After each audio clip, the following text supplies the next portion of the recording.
Yes, one between the liners. How embarrassing. Manchester United have lost 3-0 to Bournemouth at home. I said it after the Chelsea game. I said that Bournemouth was going to be the real test. They're a compact team. They know how to defend. They know how to counter. Chelsea were just too easy to break through. And I said that this Bournemouth team was going to be the real test. And we failed with flying colours. Abysmal performance from United. We might have dominated most of the possession in that game, but it's absolutely pathetic with the ball. Defensively, unstructured, all over the place. Individual mistakes, horrendous. Bruno getting yellow carded, getting suspended for the Liverpool game, and we all knew that was going to happen. Pathetic. McTominay, anonymous. Martial, anonymous. Let's get into the game. This is the match reaction. Take a look at the starting lineup beforehand.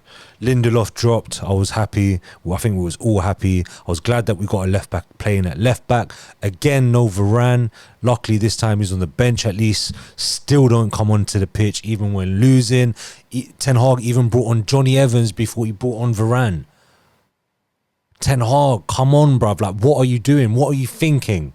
I don't care what your problem is with Varane. Get him in the team. Playing short at centre-back when he's not a centre-back. So you lose the offensive ability that Shaw has at left-back. We saw Shaw play at left-back against Chelsea and we played well. And yes, Reguilon got an opportunity. I don't think he was that bad today anyway. Like, it showed a lot of urgency, a lot of fight, more than others players. But you lose that technical ability that Shaw possesses just to play him at centre-back. And I get it, you want to build up from the back, but you lose so much when Shaw's not a left-back. And then he played Martial up front. I don't know why. Is it to rest Højlund? Because he plays a lot of minutes. He gives it his all. But you took him off against Chelsea. And then you drop him against Bournemouth. What's the point playing Martial? I've been saying it for years. The guy is dead. He's like a stick up front. He's just standing still. His hold-up play was abysmal today. Let's move on. You know, I usually talk about the positives first. Let's get that out of the way because there wasn't much. The only thing of note that I have is at least we came out with urgency in the first half. In the second half, we came out with urgency, a bit of intensity. We pushed forward, but Bournemouth are a really organised defensive side. They know how to stay compact. They don't give you any space or any time on the ball. They want you to go outside down the wing and try to take them on and whip it into the box because they've got big guys in the box who know how to defend their box. And that's what they did all game. We couldn't create a single opportunity. So yeah, we had a lot of possession. We had showed a lot of urgency and intensity, especially at the beginning of each half. But after that, what was left? I can't think of any other positives. Moving on to the negatives. Solanke 1-0. Bruno Fernandes. What are you thinking? Chipping it into McTominay in the midfield and you're at left-back position. That means you're out of position one, and I get it, you was helping out the defence, cool. But you're going to pass it to McTominay, chip it into him, and you know he's not technically good. You know McTominay isn't capable of controlling that type of ball and turning on it under pressure when Bournemouth are attacking us. You should know better. Know your player, know the person you're passing to, and give him a better ball. Or if you have to, go down the line. You know our strong point isn't collecting it in the midfield right now in the central areas. And the pass is too casual. And then McTominay, you know you're going to be under pressure from a Bournemouth player in that position. They're attacking us, man. Protect the ball with your body. What kind of touch was he trying to do? Like dangling your right leg out, trying to control the ball. What was that? Protect the ball better. And then obviously Bournemouth defenders come, Bournemouth midfielder, I can't even remember who, pressures McTominay, gets the ball back, passes out to Cook. Cook's whipped in a good cross. Great finish from Solanke, to be fair. He's passed the near post. He's managed to get a little touch, pass Onana. Couldn't you blame the defence there? I'm not sure. Could Maguire and Shaw's positioning been better? I'm not sure. Could Onana possibly done better? I'm not sure. We'll have to have a closer look at it. But honestly, I think the blame lies on Bruno first, McTominay second in that position. McTominay overall, not strong enough. Sure, some of his passing wasn't great. Maguire, I thought was alright in the first half. Second half, it became erratic. We gave so many chances to Bournemouth, even in the first half. Teams can break through our team so easily. How do Bournemouth have more shots on target than us? I need to double check this, by the way. But from what I remember, I just saw Bournemouth breaking through so many times. And we had about 3-4 shots on target throughout that whole game. At home, Old Trafford, we can't get shots on target. It's all fine holding on to the ball outside the box or passing out wide.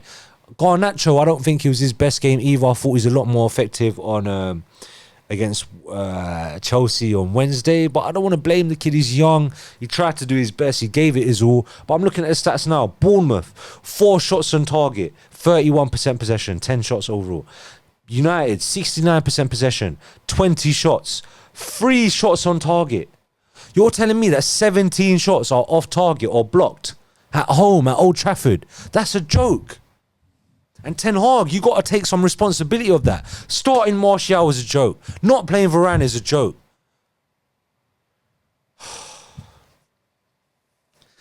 Constantly playing McTominay in the midfield.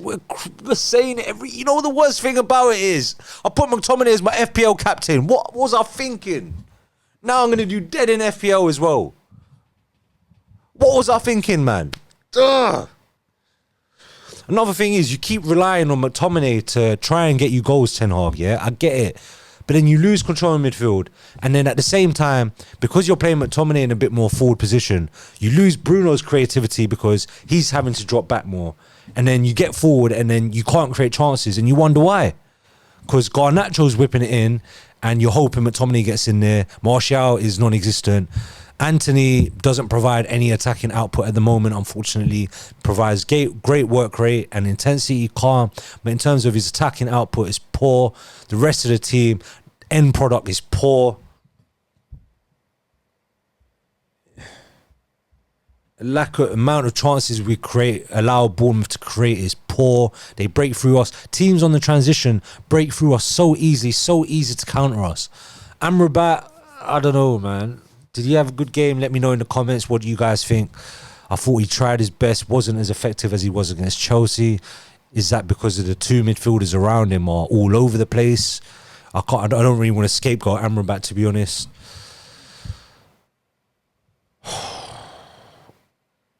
You know what made it worse? When Martial was coming off, you could hear the crowd sarcastically cheering off Martial.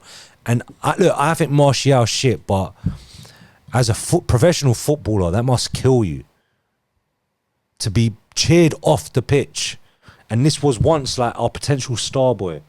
And now Højlund's coming on for him. He's getting cheered because they want him to come on. But imagine in 5, 6, 7 years' time, like Martial's career, Højlund's career is ruined by us as well.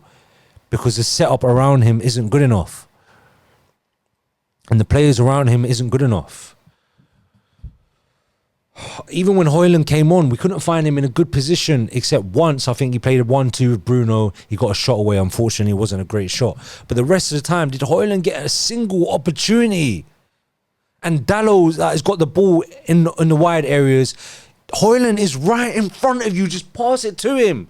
Instead, he goes for a shot from a right-back position. The game management in this team is so bad. It's abysmal.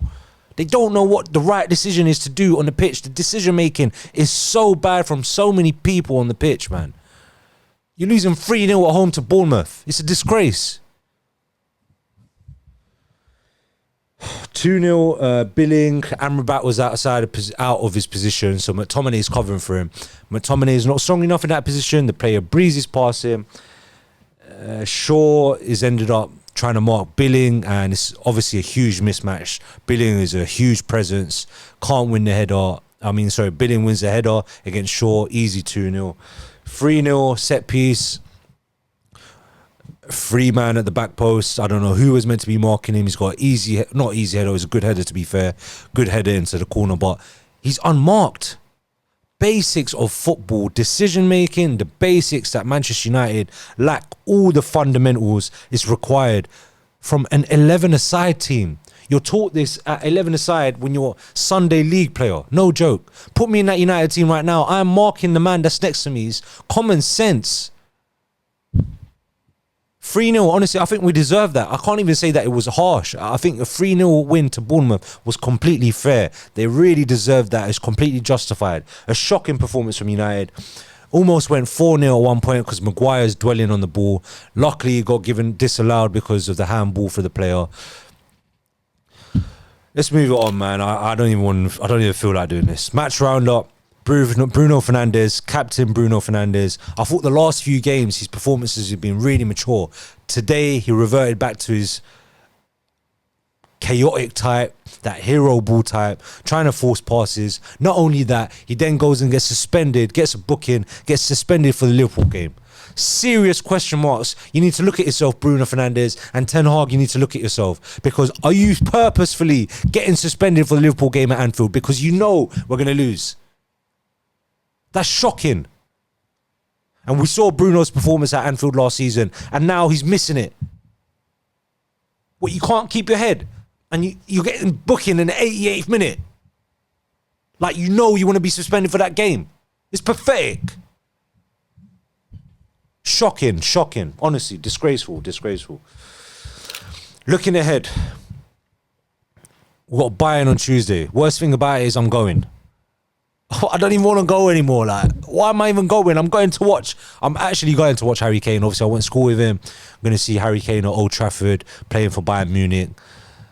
We've got no chance. We're losing the game. I'm going to Old Trafford. I'm going to be driving 4 hours, 3.5 hours in my time. I'm going to be going to see a loss. And I know it already. This is what you're doing to me, Man United. Ten Hag, question marks. The team you're putting out there on a week-to-week basis isn't good enough. The team that you're trying to rely on, players that you're trying to rely on, Maguire, and Maguire's been good, don't get me wrong, but he can't play a high line, he's not the greatest at passing, but I don't want to single out Maguire. McTominay, Regan on left back instead of Shaw, Varane being dropped, Martial. Ten Hag, serious questions need to be asked. If Ten Hag loses next week at Anfield, does he get sacked? What if we get another battering? We've just been battered by Bournemouth 3-0 at home. And then imagine he takes a battering against Liverpool at Anfield. I love Ten Hag. I don't want him to get sacked. But if he loses a big result at Anfield, he might get sacked. And the players are just really letting him down, to be honest. Some of the players that he's trying to rely on are really letting him down. And it's shocking from the players, to be honest.